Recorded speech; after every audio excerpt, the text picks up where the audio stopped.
Assalamualaikum warahmatullahi wabarakatuh. Perkenalkan, nama saya Arya Suganda, NIM 2101-21004. Saya akan mempresentasikan tugas saya untuk memenuhi mata kuliah Komputasi Paralel dan Terdistribusi dengan judul materi yang akan saya bawakan adalah Time and Coordination. Langsung saja kita ke pembahasan materi. Di sini materi yang akan saya bawakan yaitu logical clock dan synchronization. Yang kedua, koordinasi terdistribusi. Yang ketiga, model sinkronisasi dan asinkronisasi. Baik, yang pertama adalah pengertian dari time. Time adalah pengembangan dari sistem multiprogram. Beberapa job yang berada pada memori utama dieksekusi oleh CPU secara bergantian. CPU hanya bisa menjalankan program yang berada pada memori utama. Selanjutnya itu coordination. Coordination adalah sekumpulan algoritma yang tujuannya bermacam-macam namun men-share tujuannya sebagai dasar dalam sistem terdistribusi. Contohnya pada kasus mesin seperti pesawat ruang angkasa. Hal itu perlu dilakukan komputer mengendalikannya agar setuju pada kondisi tertentu seperti apakah misi dari pesawat luar angkasa. Selanjutnya itu time service. Mengapa diperlukan time service? Yang pertama, untuk mengukur keterlambatan antara komponen didistribusikan. Yang kedua, untuk menyinkronkan aliran misalnya suara dan video. Yang ketiga, untuk menetapkan event pemesanan. Yang keempat, untuk cap waktu yang akurat untuk mengidentifikasi atau mengotentikasikan. Yang selanjutnya yaitu logical clock dan synchronization. Yang pertama, sinkronisasi clock. Alasan penting sinkronisasi waktu di sistem tersebar. Yang pertama, waktu dapat merupakan kuantitas yang perlu diukur secara akurat untuk mengetahui saat terjadinya suatu kejadian. Yang kedua, banyak algoritma yang bergantung pada sinkronisasi clock seperti pengelolaan konsistensi data tersebar, perkiraan autentikasi, dan sebagainya. Selanjutnya itu logical clock, yaitu pengurutan kejadian-kejadian berdasarkan pada nilai-nilai clock yang mengikat yang dijamin konsisten dengan keterdahuluan sebab. Selanjutnya itu algoritma Lamport. Relasi happens before A terjadi sebelum B. Berarti semua proses sepakat bahwa kejadian pertama yaitu A terjadi, kemudian setelah itu kejadian B terjadi. Happens before merupakan relasi transitif sehingga jika A, B, dan BC maka hasilnya AC. Selanjutnya itu cycle clock.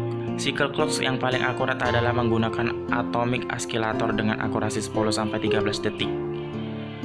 Keluaran clock atomik digunakan sebagai standar waktu nyata atau UTC, Coordinate Universal Time, berdasarkan waktu atom, kadang disesuaikan dengan waktu astronomi.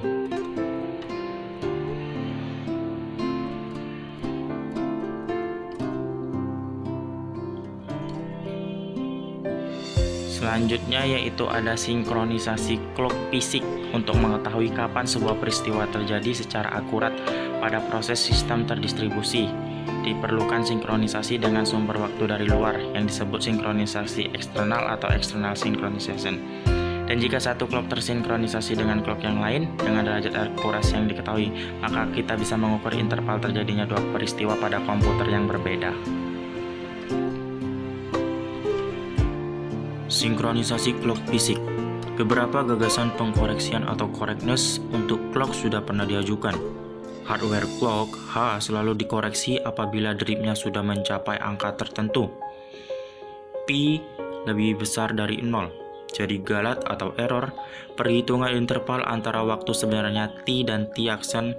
T lebih besar dari T aksen adalah 1 dikurang Pi T aksen dikurang T lebih kecil dari H T aksen dikurang H T lebih kecil dari 1 tambah Pi T aksen dikurang T.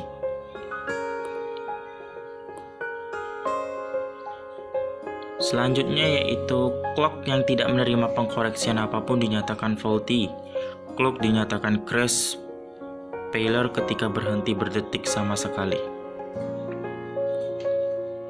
Selanjutnya itu metode Christian untuk sinkronisasi clock. Christian menyarankan untuk menggunakan server yang menerima sinyal UTC untuk mensinkronisasikan komputer secara eksternal.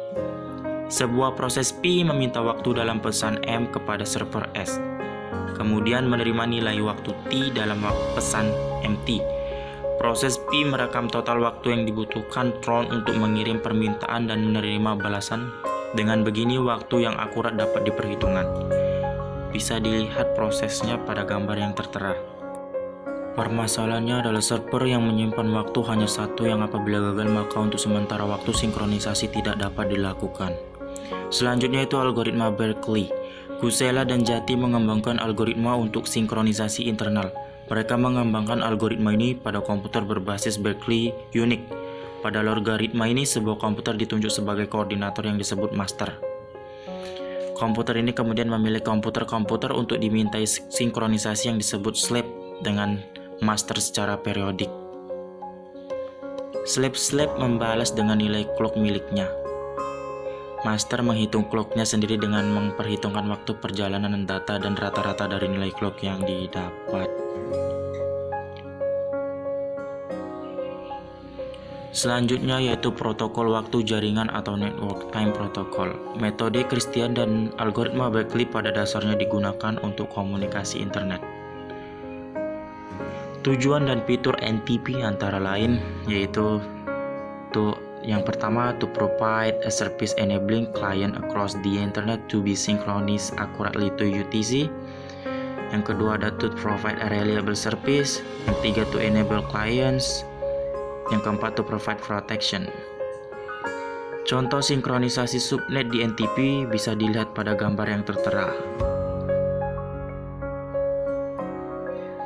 Selanjutnya itu server-server NTP bersinkronasi satu sama lain dengan 3 cara, antara lain multicast, procedural call, dan symmetric. Untuk multicast sendiri ditujukan untuk LAN, procedural call hampir sama dengan algoritma Christian, dan symmetric ditunjukkan untuk server yang mensuplai waktu dan LAN.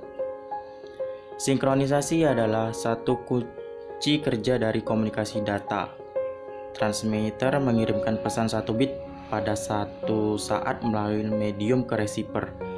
Contohnya yaitu jika ada perbedaan misalkan 1% atau clock receiver 1% lebih lambat atau lebih cepat daripada clock transmitter, maka pada pesamplingan pertama akan meleset dari tengah bit dan setelah jumlah waktu tertentu akan mengalami error.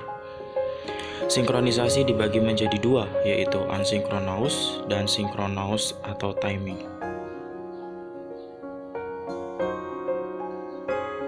Opsi ini menunjukkan bagaimana proses input dan output ke file system dilakukan. Sinkronisasi berarti dilakukan secara sinkronisasi.